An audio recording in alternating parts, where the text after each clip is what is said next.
Hello guys, hello. Welcome to another input of another installment of PChem Weekly, right? Yeah, so today we will continue with PChem. Specifically here, we want to continue with multi-component systems. Now, above what we did last time, if you can remember, we started talking about specific multi-component systems, and this two-component liquid-liquid system is what we're interested in here. Now, what we assumed for this system is that, without really stating it, what we assumed for this system was that the total volume was equal to the liquid volume. Okay? So we made this assumption in this first part up here. Without really stating it, but that was true. What if, so all of this is true for a system that has, the total volume is equal to the liquid volume. Like there's no empty space, for example. But what if the total volume is greater than the liquid volume? Right? What if the liquid doesn't take up all of the space within the system? For example, if we have our system and we have some mixture of a liquid, let's say H2O and ethanol. Okay. In the space above, right, there's some space, empty space. There's empty space above the liquid. This won't stay empty. It will fill with gas, and we'll end up with gaseous H2O and gaseous ethanol. Okay, so we'll end up with stuff in the gas phase.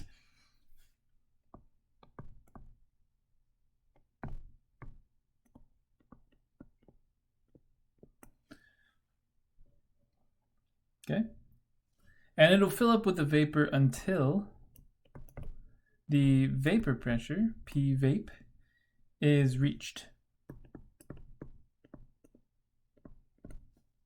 Okay, now the vapor pressure is dependent on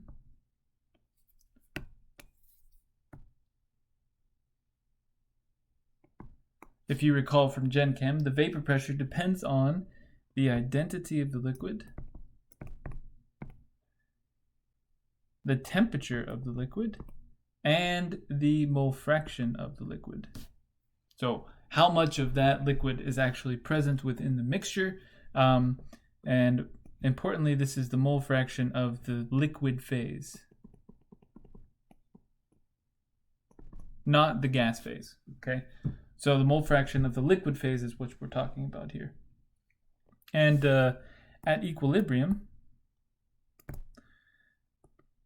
the pressure of the gas is equal to the pressure or the vaporization pressure. Okay, so it builds up until equilibrium is reached, and equilibrium is reached when the vapor pressure is equal to the pressure of the gas.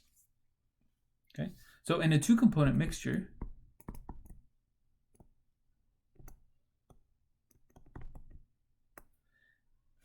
it's not so easy to say such things as this, right? We have to make we have to consider the fact that the vapor pressure is going to change depending on the composition of the liquid. And actually at equilibrium for a two-component system, instead of saying something like the pressure of the gas is equal to the vapor pressure, we have to start to think about this in terms of the chemical potential. So the chemical potential of the ith component of the liquid will be equal to the chemical potential of the ith component of the gas for I equal 1 and 2. Okay. So the chemical potentials at equilibrium have to equal. Now recall, for a real gas,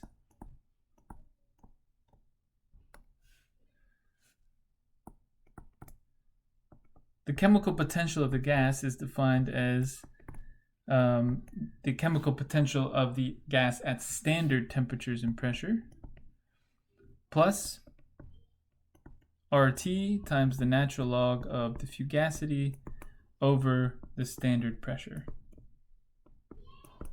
which is usually 1 bar. And of course, this is fugacity, which is the scaled pressure of a real gas. Okay, so that's a real gas. What about for liquids? For liquids, mu sub I, or the chemical potential of the liquid, is equal to the chemical potential of that liquid at standard conditions plus RT times the natural log of the activity of that solution, or of that liquid. Oops. And now you can start to see. Now, I mentioned this back in last semester when we were doing analytical chemistry, and we talked about the activity and the activity coefficient. And I kind of talked about how the activity kind of takes care of the fact that a solution can be non-ideal. Okay? And if you see above, this fugacity, right? Fugacity is also taking care of a gas that's non-ideal. Now you can start to see how similar these two expressions are, fugacity and activity. They are essentially the same things, but we're dealing with different phases. Fugacity deals with the non-ideality of gases, and activity deals with the non-ideality of liquids. I just wanted to point that out because I had you guys for in for analytical chemistry, and I remember mentioning in analytical chemistry that there was a similar thing for real gases called fugacity, and I wanted to point out how similar these two actually are. Okay, now we have above the chemical potential for the gas is equal to the chemical potential of the liquid at equilibrium. Right, so we can set these two factors equal to each other and do a bunch of math. Okay, I'm not going to do all this math. It's mostly algebra.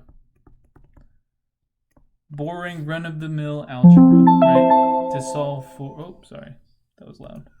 And by the way, this is on page 187 through 188. If you're very curious to look up the math.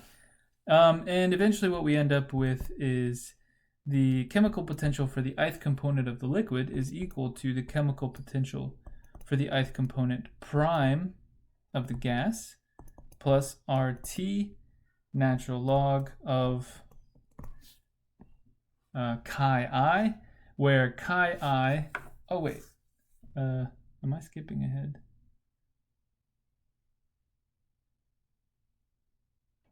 Oh, man, I'm skipping ahead.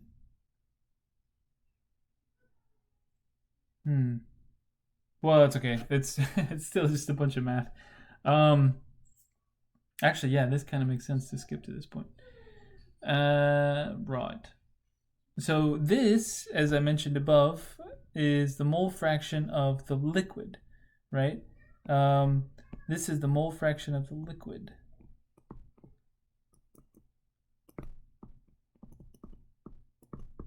Okay, not of the gas. This guy here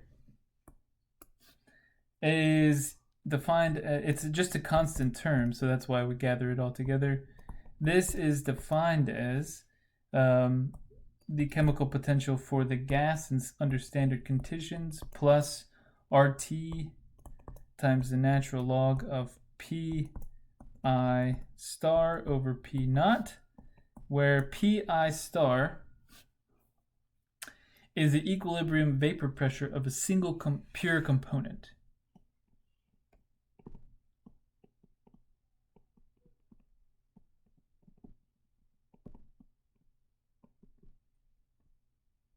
So, for example, if I had just a system that had only water in it, this would be the vapor pressure that water gets to.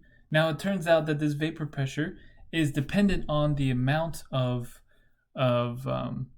water we have in the system. If we start mixing in ethanol, we actually change the vapor pressure of the system itself. And this is known as a colligative property. When you have something that changes only because there are other components in the system, it's called a colligative property. And the vapor pressure lowering is a colligative effect. Okay? So notice up here, up in this expression, this is just a constant expression, right, that we put in up here. Notice that this whole expression up here is defining the chemical potential of a liquid in terms of their mole fraction. So it's defining the chemical potential of the liquid in terms of the mole fraction, which is very interesting, and it makes a lot of sense if you start to think about it. The chemical potential of a liquid, or its ability to reach equilibrium with a gaseous phase, is dependent on the concentration, or it's dependent on the mole fraction of the system. This just confirms that it is a colligative property, and all of that stuff that you learned in Gen Chem, you learned just the surface level. This is all the reasoning behind why it acts that way. Okay, so chemical potential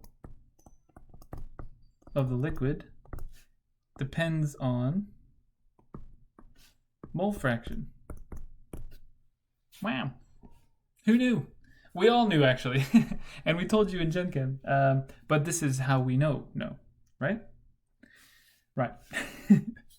Another thing you learned in Gen Chem, at least I hope, is Raoult's law. Raoult. It's a good one. Raoult's law, which relates the total pressure in a system to a sum of vapor pressures multiplied by their mole fractions.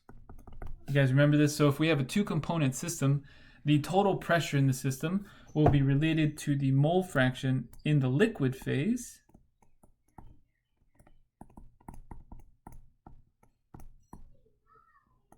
and the vapor pressure of the pure component. Okay, so we can find the total pressure that we get in the system, and it's completely dependent on the vapor pressure of the pure component and also the mole fraction of that piece.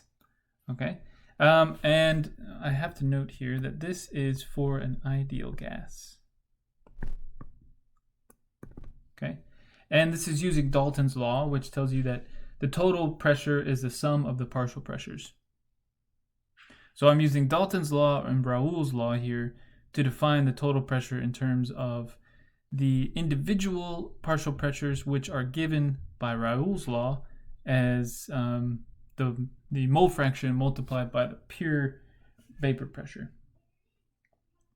Now, even though this is dependent on the mole fraction of 1 versus the mole fraction of 2, since there's only two components, actually we can define everything in terms of x of chi1, right? We can say that chi2 is equal to 1 minus chi1, and we can substitute that back in up here, and we can get p tot is equal to chi1, chi1 times pressure of the pure phase of the pure component for the first component plus 1 minus chi1 times the pressure of the second component in a pure condition. Okay, if we do a little bit of rearranging, we can get this to look like p tot is equal to p2 star plus p1 star minus p2 star times the mole fraction of 1.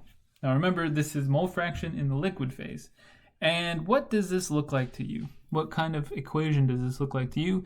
And let me give you a hint. Whenever somebody asks this, they usually want you to say, hey, it's a straight line. That's because it usually is a straight line. Yeah?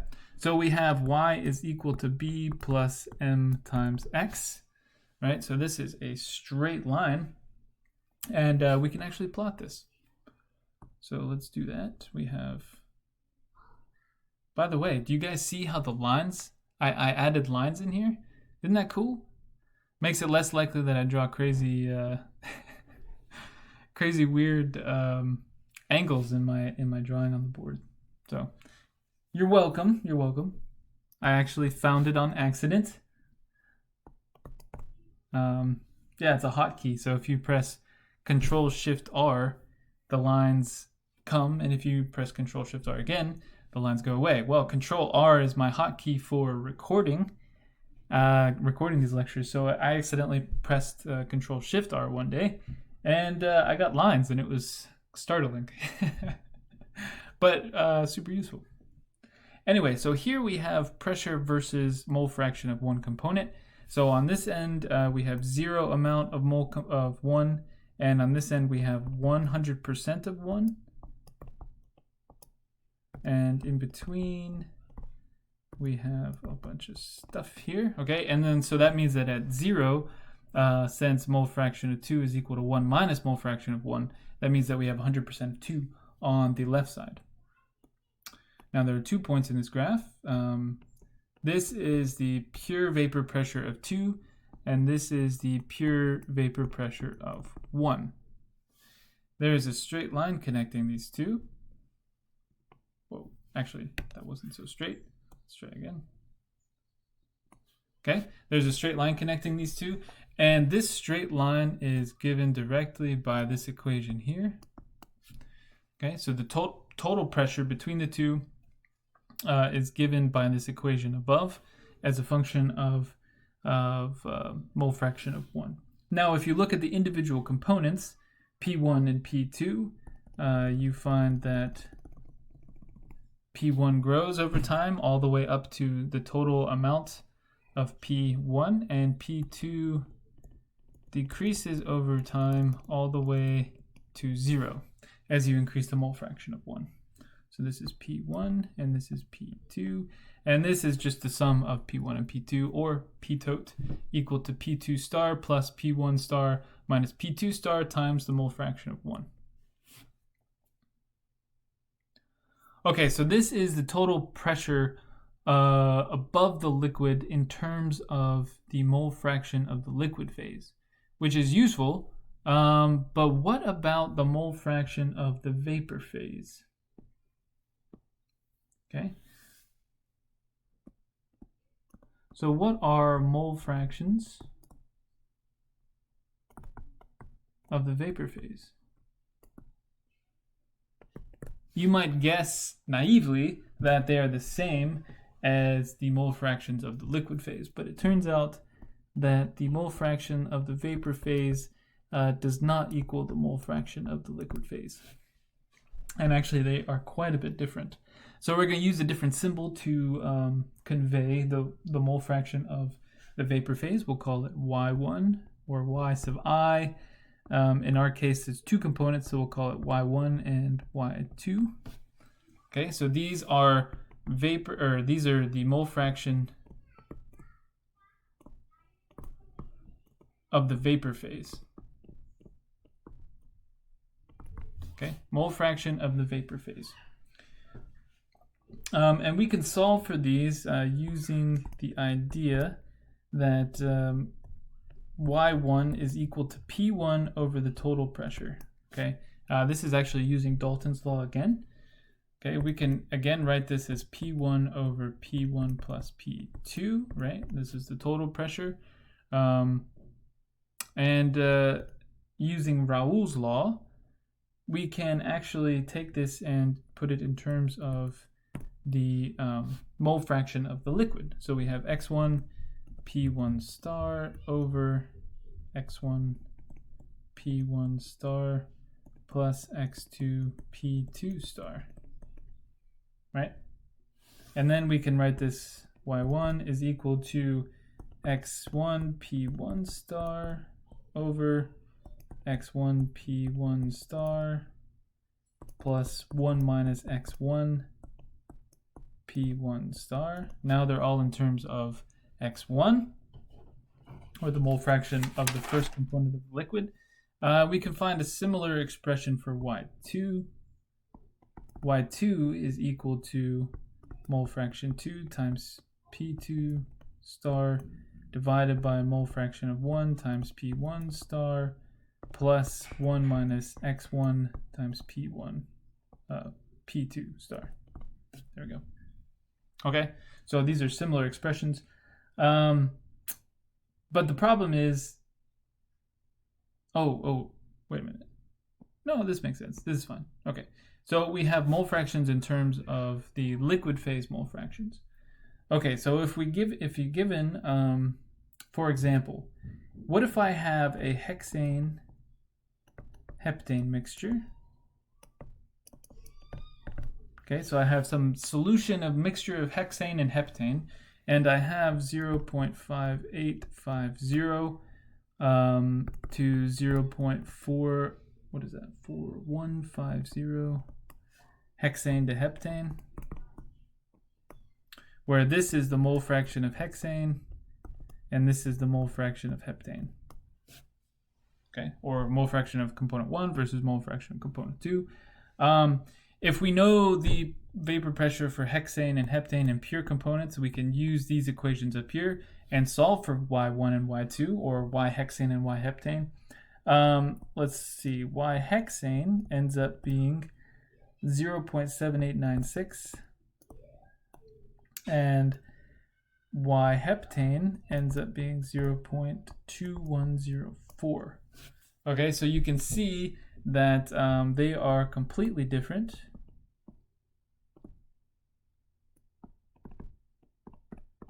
They're completely different from the mole fraction in the liquid phase.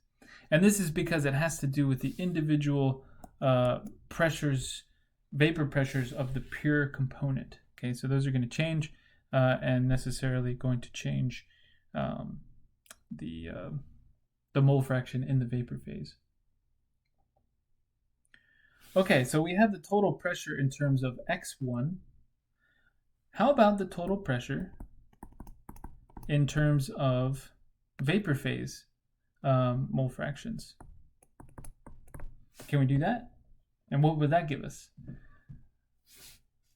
So if we look at this in terms of the ith component, the PI for, or the partial pressure for the ith component is equal to Y sub I times P total, right? So it's equal to the mole fraction in the vapor phase times the total pressure. We know that this partial pressure is equal to the vapor pressure by Raoult's law, and that's equal to the liquid phase mole fraction times the vapor pressure of the pure component. So that equals that. Okay, so we've set these guys equal. Then we can solve for P tot in terms of mole fraction of the liquid phase times the vapor pressure of the pure component divided by the mole fraction in the gas phase. So this is a start, but we want to express this in terms of Y only. Okay, we want to express this in terms of Y only. So let's do a little bit more algebra, which I'm not going to bore you with. You've seen it before, and you can figure it out. If we do some algebra to basically get rid of this mole fraction of the liquid phase, we end up with an expression that looks like this. P tot is equal to P2 squared times P1, not squared, star, divided by P1 star plus P2 star minus, plus P1 star times Y1. Okay. The interesting thing about this line versus the line that we had for P total in terms of X1 is that this is not a straight line.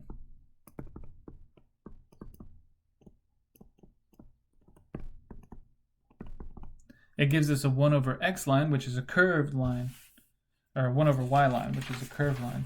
All right. So if we look at the same graph that we looked at before,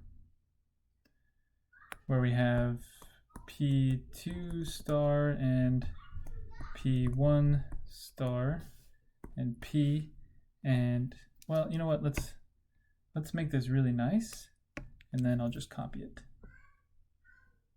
Oops. No, I can't make it nice. Focus. Good enough. Okay, we have pressure. We have chi1 or y1 on this axis. We have P2 star, and we have P1 star. Okay, now I'm going to copy this.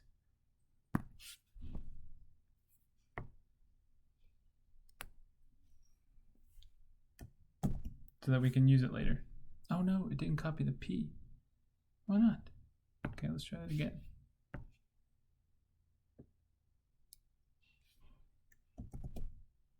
Again, it didn't copy the P. I don't get this thing. Okay, that's fine. If we draw the straight line, remember we have a straight line that goes from P2 to P1.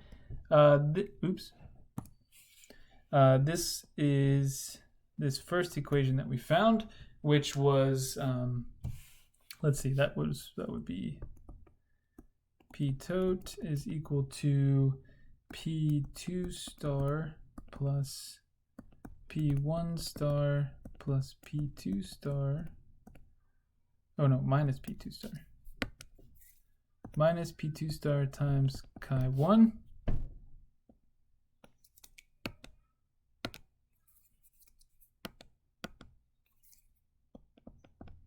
Right? That was that straight line. How about this line that we just came up with in terms of y1? If we plot it on the same axis, it looks like a curve. So we end up with something like this. Right? We end up with a curve like that.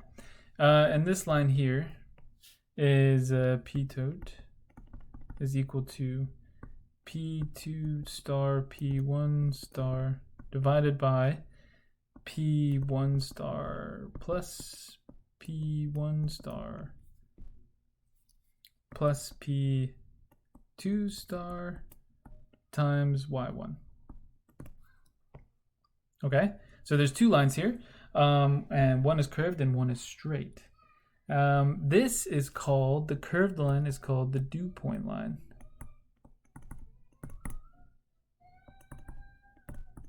Okay, it's called the dew point line, and this straight line is called the bubble line. Okay, dew point line and bubble line. Okay, that's cool and all, but how do we use this? How do we use this? Okay, say you're given a two-component system.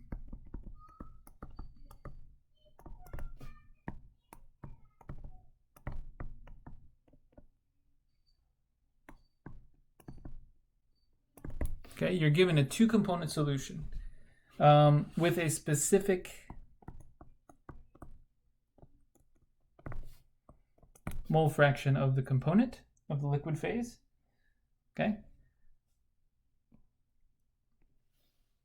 How do you use this graph? Okay, well, we have our graph above, which I'm going to try to put here.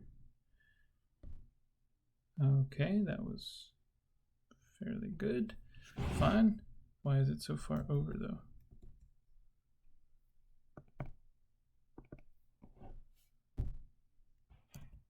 Oh, there we go. Okay. Let's do a straight line here. So we have our straight line.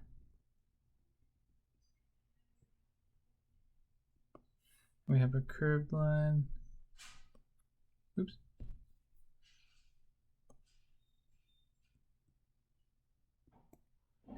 Okay. That's pretty good. So I'm going to lasso that so that we can save that for later.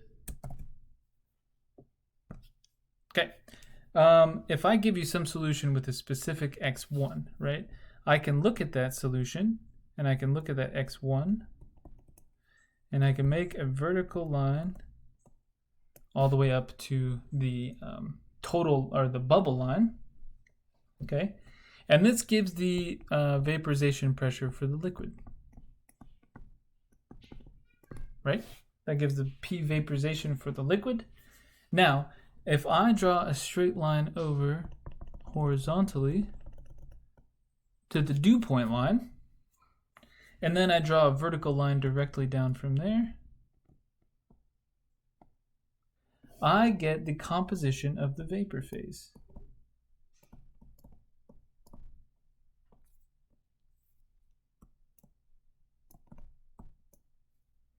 Okay, so I get y if I go from x1, go up to the line, and then go over horizontally to the bubble line and go down. I get the composition of the vapor phase for that initial liquid. Remember, the composition of the vapor phase is not the same as the composition of the liquid phase, and this is exactly why, because the bubble line and the dew point line are different. Okay, and this line here is called the tie line. The tie line between the two. This is useful if you're given a liquid with a known mole fraction, right? You can figure out exactly what the composition of the vapor phase is, given that you know this diagram. Now, actually, let me check the time. We've gone on for a pretty long time, so I'm going to actually stop it there. And yeah, you guys feel free to enjoy the rest of your Wednesday. Hope you have a good day. I will see you back next time. Don't forget the homework, and don't forget also that we have a meeting this afternoon at 1 o'clock. We're just going to have a little informal meetup on Zoom just to see you guys, basically. Yeah, I hope you're doing great. I hope you have a good day. And that's all from me, McDonald.